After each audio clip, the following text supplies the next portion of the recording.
Good day, everyone. This is our regular morning meeting, or we call it Toolbox Talk.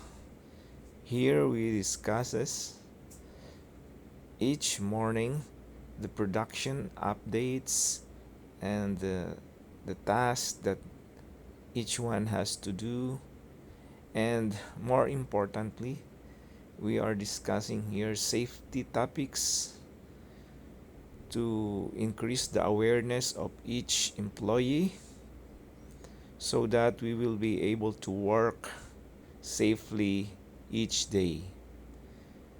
We have top priorities. The first one is, of course, the safety, and secondly, is the quality or product, and lastly, will be the productivity. These three cannot be interchanged. It has its own hierarchy and prioritization.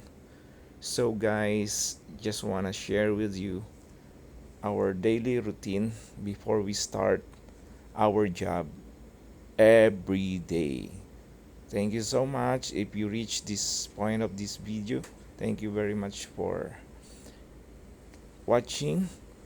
And guys, don't forget to share, like, comment, and of course, follow my video each day so that you will be updated with what is happening.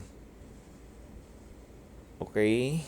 Thank you very much. God bless you.